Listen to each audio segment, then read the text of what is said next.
Oke, setelah Demon Slayer sini nih sampai di episode 4 jalan ceritanya dan dalam manganya sudah menjadi final chapter sendiri, kita di sini itu diberikan clue seperti apa kuatnya Kokushibo melihat episode pertama kedua kemarin itu. Dalam chapter 168 ke atas nih kita diperlihatkan bagaimana luar biasa mengerikannya sang Upper Moon pertama ini. Kemampuan sangat mengesankan itu karena dia seorang mantan Demon Slayer Corps juga dan sangat kuat di masa lalunya. Tapi karena iri hati dengan sang adik masternya Teni Matahari Yorichi Sugikuni itu, Kokushibo menjadi budak Muzan.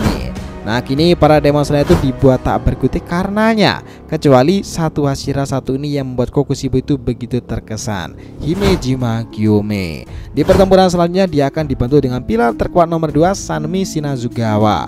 Nah bagaimana cara Kokushibo itu bisa berhadapan dengan orang yang seperti Gyome itu? So let's go boys, kita bahas lebih dalam mulai dari sini.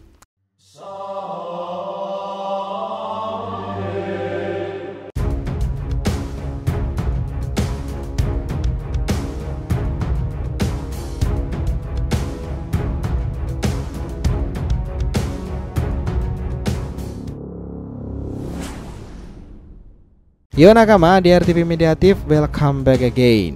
Nah kali ini kita akan ngebahas mengenai momen Kokushibo melawan Hashira terkuat dan bertempur dengan Himejima Gyome chapter 169-170. Oke, biar nggak salah persahabat silahkan simak sampai akhir ya. Jangan lupa like dan kasih respon di video kali ini. Kita lanjut. Kita tahu prolog tentang Upper Moon pertama ini, iblis terkuat Muzan tersebut. Kisah itu 400-an tahunan yang lalu.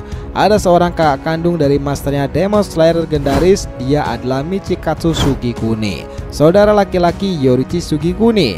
Nama Michikatsu memang mentereng nih di masa itu, tetapi karena amarah, iri, dengki, dan tak pernah puas terhadap apa yang sudah dicapainya itu, sang pendekar pedang itu malah masuk menjadi seorang iblis bulan. Michikatsu mengkhianati Demon Slayer Corps dengan bergabung menjadi salah satu iblis bawahan Muzan, yakni Kokushibo, sang iblis bulan atas pertama. Lalu kala itu dia membunuh Oyakata Sama nih, atau pemimpin Demon Slayer Corps pada saat itu. Sejak saat itulah jalan yang dipilih Kokushibo itu adalah mengabdikan diri dalam pengabdian semu kepada Kibutsuji no Muzan. Ia menganggap waktu yang tak berubah bagi dirinya itu dimana ia akan selalu muda dan juga prima. Nyatanya di akhir ia juga tak mendapati rasa kepuasan itu nih. Meskipun sang adik telah mati, ia sadar bahwa jika sang adik Yorichi di pertempuran akhir sempat menggunakan satu napas terakhirnya nih untuk penyerangan, ia tetap akan kalah. Nah seusai insiden itu tak ada yang mampu menandingi Kokushibo, bahkan para pilar terkuat sekalipun. Namun di era inilah ketika insiden Infinity Castle nih, dia akhirnya bertemu dengan 3 orang pilar Oyakata Sama yang baru. Di pertempuran pintu masuk dia dikejutkan dengan seorang pilar kabut bernama Muichiro Tokito. Ini menarik perhatian pertempuran kala itu dan cukup sengit. Bahkan Kokushibo itu berkali-kali mengatakan bahwa Muichiro Tokito adalah keturunannya. Ia sadar bahwa darahnya mungkin sudah tak dominan, tetapi yang tinggal dalam dirinya adalah sebuah tanda itu. Tanda yang muncul dari seorang pemburu iblis. Nah, mark atau tanda di wajah itu awalnya dari Yorichi, adik dari Kokushibo atau Michikatsu ini, dan karena dia mantan Demon Slayer Corps itu, semua juga mendapati tanda merek tersebut. Nah, begitupun bagi mereka nih, pilar sekarang ini yang telah mewarisi dan juga melewati masa-masa sulit karena juga telah membangkitkan tanda pemburu iblis yang memberikannya kekuatan penuh dan tak terduga. Pertempuran melawan Muichiro Tokito tentu membuat Kokushibo itu menang sangat mudah nih. Bahkan ia sempat berhadapan dengan Shinazugawa Genya. Ya dibuat babak belur oleh Kokushibo sampai tiba-tiba sabetan angin bentuk keempat menyelamatkan Genya. Itulah sang pilar angin terkuat nomor 2 datang nih, Shinazugawa Sanemi yang tak lain adalah kakak kandung dari Shinazugawa Genya.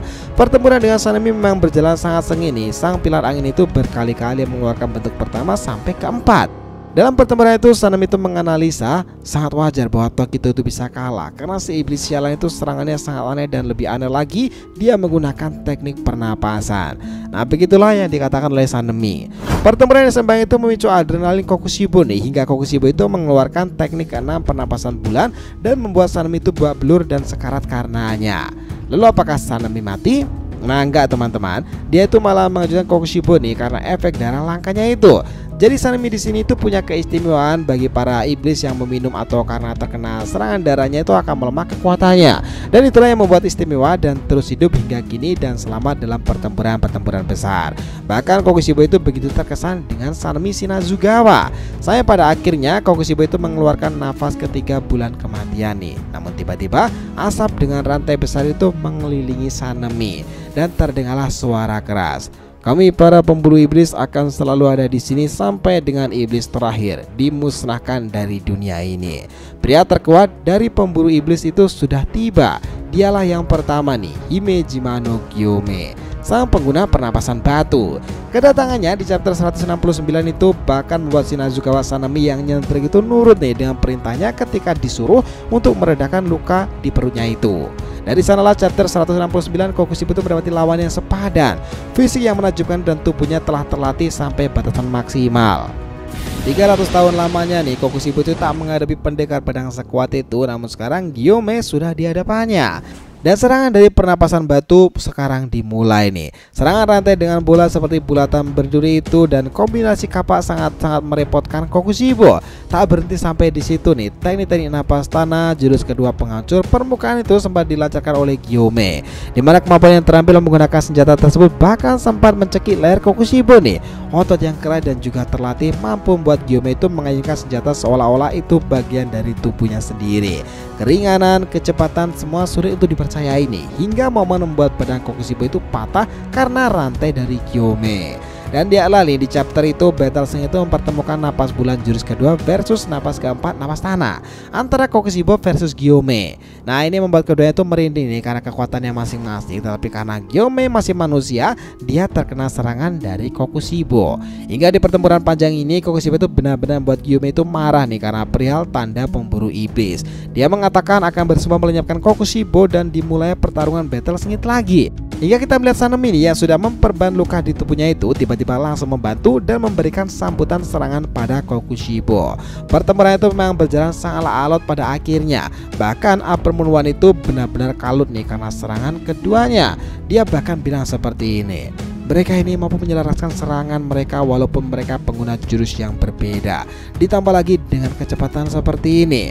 Lalu Sanemi mulai menambahkan, wah, latihan pilar ternyata berguna juga ya. Mari kita lakukan lebih dalam lagi, Himejima-san. Nah dari sini kita menyaksikan duo yang tak terkalahkan dari pilar terkuat pemburu iblis di era Tanjiro ini sedang menghadapi sang iblis pertama Kibutsuji no Muzan, Kokushibo. Kita tahu bahwa pertempuran ini akan menandai jalan cerita yang mendekati babak paling mengesankan di Infinity Castle itu nanti, dengan Kokushibo yang sudah siap melakukan pertempuran terbaiknya menghadapi duo terkuat Hashira di era saat ini. Dan ditambah lagi jangan lupakan Muichiro Tokito nih akan kembali bersama adik Sanemi, Shinazugawa G-nya yang telah memakan rambut dari Kokushibo. Nah apa yang akan terjadi nih berikutnya? Stay tune oke? Kita akan berikan informasi lebih lanjut tentang Kimetsu no Yaiba ini. So itulah tadi pembahasan kita mengenai momen Kokushibo melawan Hashira terkuat dan bertempur dengannya Himejima Gyome chapter 160-an hingga 170. Thanks a lot guys, selamat nonton video ini and we'll be come back again.